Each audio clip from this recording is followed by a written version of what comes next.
You just, that You morning remember how you got the was so note? chaotic. You don't? I don't remember exactly, but Well, it was. I started screaming, there's a note, And you look in JONBENET's room, she's not there. What's the first thing you do? Larry, we don't remember. This is 3 years ago. We've been through this 100 You wrote times. a book about it, so... Well, it is pretty freaking incredible that at barely 5 minutes into the interview with Larry King, and the interview is all about doing a PR victory lap about the innocents, Larry actually has to say, Quickly. yeah. You brought the note to John? That You remember morning how you got the was so note? chaotic. You don't? I don't remember. Larry, we don't remember. This is 100 You wrote a times. book about it, so... in case you missed it, Larry says, you don't know how you got the ransom note? You wrote a book about it. I got nightmares in my head, I fear. Thoughts build up until I can't feel. My mind fills up into a creature, and it haunts me somewhere much deeper. I got nightmares in my head, I fear. Hello and welcome to True Crime Rocket Science, the most authentic voice in true crime. Well, just reviewing this little part of the interview for this analysis, I came across, I sort of noticed Patsy's body language as she's talking about the note, and look how she sort of waves her hands over the note, over the top of the note, when she says the following. Well, I hurriedly read it, and did. Patsy has just role-played herself reading the note, and look at her body language, look at her hands, and then look at John looking down at his own hands. He looks not terribly happy. Let's play that again. Well, I hurriedly read it, and didn't take long. And now let's look at that one more time, but focusing on Patsy's hands. Well, I hurriedly read it, and did. If you were describing reading a note, wouldn't you sort of describe holding the note and kind of going through pages of the note? The way she's describing it is it's on a surface and her hands are above it. She's not holding it. Now, when John says evenly, Larry, we don't remember, this is 3 years ago. Besides having just written a book about it, and theoretically John could have pulled the book out and opened it and referenced the section live on Larry King. I mean, literally read it out because it is in the book. I've got the book right with me. I mean, here it is. Yeah. He could just have read it out, and besides that, they'd been interrogated twice at length. And it's impossible to imagine they hadn't prepared extensively for those interviews with the police by their own lawyers. It's also interesting how Larry has to backtrack and say, okay, basically what happened. We outlined it in the book. Basically. I felt. And so, make no mistake, Larry actually lets them off the hook here, because John then withdraws completely out of the details within the scene, and he goes into very symbolic language, talks about how he felt like he was being kicked by a horse and how he felt, and he even provides allegory for what happened to JONBENET by comparing it to losing one's child in a store. No, tell us about the note. Who held the note? Who gave it? Tell us about that. In any event, in this analysis, we're going to go through 5 more slips. And we're also going to deal with the responding officer's official police report. I'll be putting that on screen so you can read it yourself. And I think that's going to open a couple of hearts and minds in terms of some of these details in terms of this case. If you find this analysis worthwhile, please like, share, leave a comment. You can also hit the thanks button, and let's get started. So, number 1, you don't know what to do first. You don't know what to do first. You don't know what to do. You're just panicking. Patsy actually volunteers this. She jumps in without being asked anything. You kind of get the sense that John is struggling a little here, and she sort of jumps in to help him. And I believe her. In the reality of this case, one does have to ask if Patsy was presented with a dead child. No matter what you think of this thing, it was a tragedy for the Ramsey family. But if Patsy was presented with a dead child, let's say around midnight, did she know what to do? Or much later in the morning, let's say if there was a kidnapper, if the kidnapper scenario is true, did she know what to do then? But it seems like in either scenario, they sort of did. They were told not to call the police, and they called the police. They called their friends.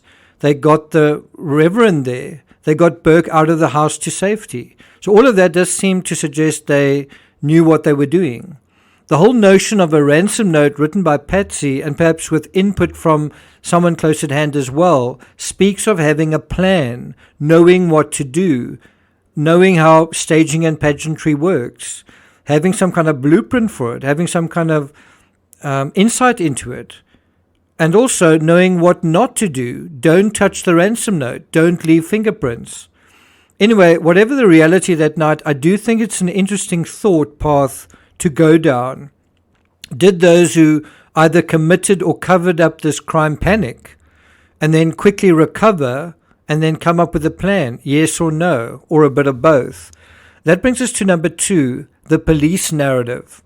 Once the narrative moves on to the police, John seems to find his stride, talk about them, criticize them, focus on what they did or didn't do. You might say, well, how is that a slip? Well, it's just interesting that he's got so much to say about the police and so little to say about a simple thing like, did you pick up the note? Then number 3, and this one is really interesting.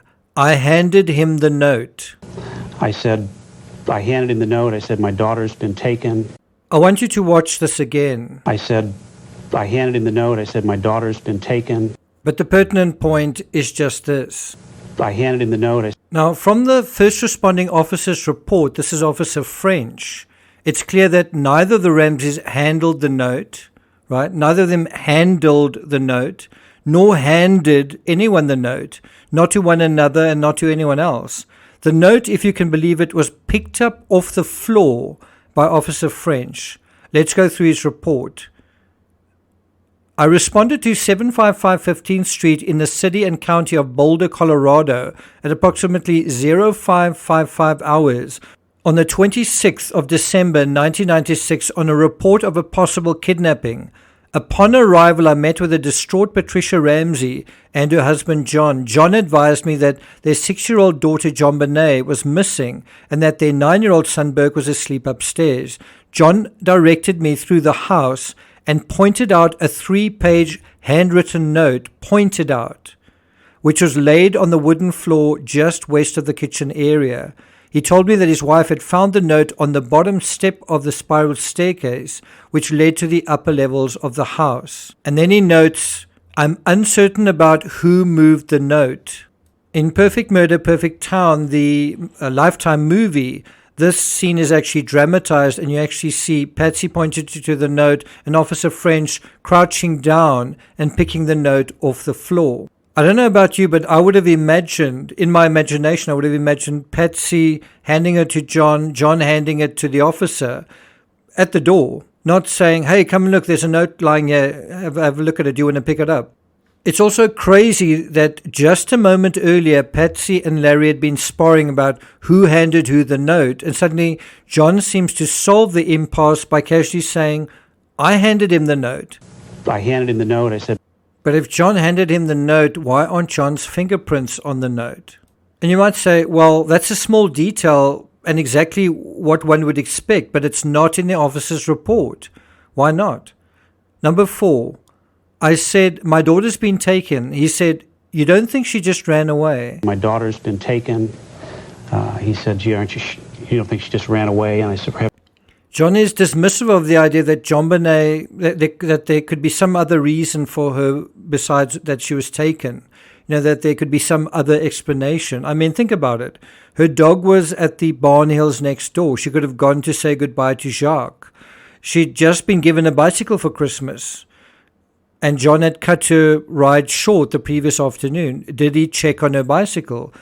Was she riding on it outside before they left on their trip? A lot of kids who are excited about their toys get up early the next morning to play with them.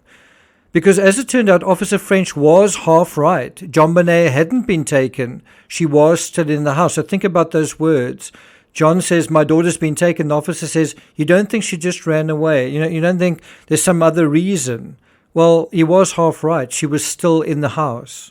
So to be dismissive to the officer was a little, in hindsight, inappropriate. No sign of foul play at this point. We weren't looking. We were concerned. That's also an incredible admission from Patsy. We weren't looking for foul play. If you had legitimately found a ransom note, would you immediately sit down and accept everything on it? I mean, not only do they accept everything on it or in it, they don't even read it. They basically say, there's the note, we're not going to pick it up. It says here, we have your daughter. Okay, I accept that. Would you? Or would you look at it? Would you try and see if you recognize the handwriting? Wouldn't you mention that? We try to recognize the handwriting. We realize, wow, this was written on my pad. Would you look to see how they got in? Would you look to see how they got out? Would you look to see if they're still in the house? Would you look for JONBENET? And most important, if you were looking for JONBENET, wouldn't you call out her name? Did John or Patsy ever go through the house calling JONBENET's name? If you were looking for her, wouldn't you do that? So what did the officer do? I don't think it's unkind to say the first 5 or 6 minutes of this interview weren't the best start. It wasn't the best start for the Ramseys. It's rather iffy, ummy, and uncertain, wouldn't you say? It could be that Larry's first question about the polygraph kind of wrong-footed them. Can I return for a moment to where John says, Larry, we can't remember, and Larry says, you wrote a book about it.